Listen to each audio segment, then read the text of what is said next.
Hello everybody! I was supposed to cover this video much earlier, but a lot of stuff's happened and I was honestly discouraged to make any new videos for a while. But after your kind words and now that the matter has been taken care of, never mind that. I'm good now and I'm ready to bring you a new guide. So as requested, today we're going to talk about romance, marriage, and children.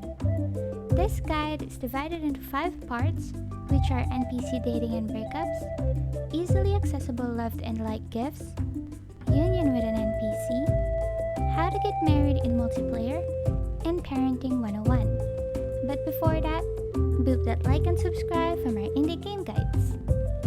I'm assuming you're done booping, so let's hop right to it. Multiplayer union. There's a couple of requirements that you need to meet in order to get married in multiplayer. You'd need to have the Owl and Bear's powers, you also need to unlock Cloud's garden at the cave, and lastly, you'd need to upgrade your hut at least once. So yep, it needs to be a medium hut. Once you've met all the requirements, all you gotta do is go to Cloud's garden and use the owl pad to fly southwest. Hit a couple of rocks to unlock the entrance.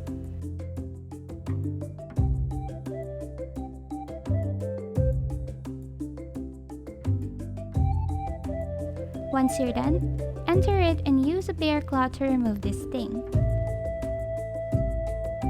Pick up the white flowers called Pacha's tulips and collect 10 of those. Pacha's tulips spawn at this very location every day. Upon picking up the flowers, you'd automatically be able to craft Union Wreath, the main item needed for marriage. Just go to your bag, open the crafting interface, and you'd see the Union Wreath at the last page. The materials of the Union Wreath are 10 Pacha's tulips and 50 plant fibers. So you need to go back at the secret cave area at a different day to collect more tulips. Once you're done crafting the Union Wreath, offer it to another player, and then you can finally get married. Yay! Remember that you'd also have to upgrade your house into a medium hut for this to work. Go to Crawl to upgrade your house. NPC dating and breakups. Now let's talk about how to quickly romance NPCs. Just like in other life sim games with romance elements, you'd have to talk and give gifts in order to woo your chosen bachelor or bachelorette. But Roots of Pacha added another cute interaction that's perfect for the game's theme, and that is dancing. It made it so much easier to romance NPCs because if you're poor and don't want to give gifts just yet, then you can just resort to talking and dancing. Talking can be done every day, dancing can be done once a week, and gifting is available twice a week. Gifting during birthdays is also a huge boost for your relationship. Just make sure to give their love gifts, which I'll discuss later. You'd get a cutscene at 2 and 4 flowers and a date at 6, 8, and 10 flowers. You'd need to meet certain conditions to trigger the cutscenes. And if you want a list of cutscene conditions, or if you want to see the whole cutscenes and date scenes, let me know in the comments. I couldn't include it in this guide because the video might become too long. So anyways, on the 6th flower, you'd have to talk to the NPCs and they will say something about wanting to hang out. They will give you the time on when they want to hang out, and accepting their offer will cue the cutscene. During the date, you'd be given 2 choices, which is to accept or reject their affections. Accepting it would mean that you'd start dating. If you ever missed your chance, no problem. You can just talk to them and click the heart to start dating. But even if you decide not to date, you'd still be able to see their 8th flower event. The 10th flower event only shows up if you're dating though. Rejecting their affection will not give any relationship penalty if you are not dating. This goes for the 6 and 8 flower dates. Rejecting their advances on a date will lead to a breakup if you're in a relationship. This goes for the 8 and 10 flower dates if you accepted their feelings during the 6th flower date. They will ignore you for a week as a penalty. Breaking up with them manually will also lead to a week of penalty. After the penalty period, everything will go back to the way it was and you can work on improving your relationships again. Easily accessible loved and liked gifts.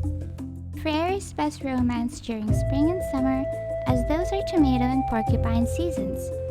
He loves tomato juice, which you can make using the press, and he likes porcupines, which can easily be caught in the land. Frere also loves bear claws in case you're willing to spare some of those. Garrick's best romance during fall or when you've unlocked the monkey areas, as he loves jaspers and seaweeds. Jaspers can easily be found at the hidden cave areas, while seaweeds can be foraged at the beach during fall. He also likes mushroom, which you can forage all year round in the forest and the cave mushroom area. Gelrod is best romance during winter or when you've unlocked both the monkey and bear areas. Like Garrick, he also loves jaspers, and while you're mining for jaspers, you might want to break a couple of gold nodes, as Gelrod also loves gold. According to Bra, Gelrod also loves winter peas, which grows in winter. You'd easily romance Duke if you spend lots of time in the savannah, caves, or with animals. Dukes love ostrich feathers, bones, yarns, sapphires, and gold. He also likes pomegranates, coconuts, shells, horns, and silvers. Crack is best romance during summer, as he loves sunflowers and likes strawberries. Having tamed ostriches will also score points with Crack, as he loves ostrich feathers and ostrich eggs. At the mines, save your sapphires and coppers for him. Took is one of the easiest NPCs to romance, as he pretty much appreciates almost the basic things that you can see lying around. He loves the Tura flowers, which grows in the land during spring and summer, and he also likes alfalfa, which can easily be acquired at the jungle after the 10th prophecy. He loves peridots if you like to wander around the cave, and he also likes sunflowers, pomegranate, any smoked fish, any honey, poop, and if you're feeling a little bit generous, he also loves cheese. Era is also easy to romance, as she loves oreganos, which grows abundantly in spring, summer, and fall. She also loves tomatoes, quinoa, sesame, and teff, all of which grows during spring and or summer. If you love foraging random stuffs, then Loe is your girl. Forage at the beach and save your shells and nacre, as she really appreciates those. Forage at the forest and the savannah and offer her any medical item and ostrich egg, and you'd be strutting right into her heart.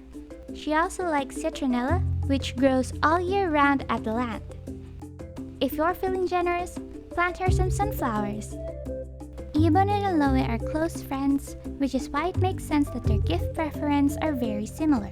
Like Aloe, Ebon loves sunflowers and likes ostrich eggs. She has a preferred color for seashells though. Make sure to only give her the pink ones, and if you hang out on the caves, remember to save your amethyst and silver for Ebon. Mana is best romance during spring, as she loves tomato juice and likes garlics. She also likes horns and jaspers if you ever have extras of those. Like her brother, Vala is easy to romance as well, especially if you hang around the caves a lot, as she loves oreganos, copper, amethyst, and likes flint, obsidians, and mushrooms. Union with NPCs. Now that you've reached 10 flowers with an NPC, you can get married. If your house is already a medium hut and you haven't done the 10th flower date yet, you can easily get married by simply picking that option at the 10th flower date. But if you completed a 10th flower date prior to upgrading your home, or if you just rejected a union opportunity during the 10th flower date for whatever reason, then just craft the union wreath and gift it to the chosen NPC to get engaged. The union will be held 4 days after the engagement. Children. If you want a baby, all you have to do is let 7 days pass after your union and then pray to Pacha by interacting with the statue. You also need to upgrade your house into a large hut so that the baby's room can be set up. Once your baby is born, there will be a cute cutscene with the whole family. You can name your baby by talking to Vuwak, and then the naming ceremony will commence after 2 weeks, where your baby will also age up into a toddler. But before the ceremony, you'd have to care for the baby, as they will cry in between 3 to 4 p.m. care for them by interacting with them and choose between nursing and changing the diapers. Pick any of them, and if the baby doesn't stop crying, interact with them again and choose another option. Once the children's room shows up, you'd have the option to choose who will watch the kids while you're away. I usually just pick Grandpa though. It makes him really happy. Anyways, the baby grows as your relationship with it grows as well. At 2 flowers, you'd have the option to dance with a baby and show an item. Dancing is refreshed every week like with normal NPCs, while showing items is refreshed every day. At 4 flowers, you can start teaching the baby how to walk. They will also go outside from time to time too. At 6 flowers, there will be a cute cutscene showing that the baby can finally walk on their own. More than 6 flowers will give them more dialogues.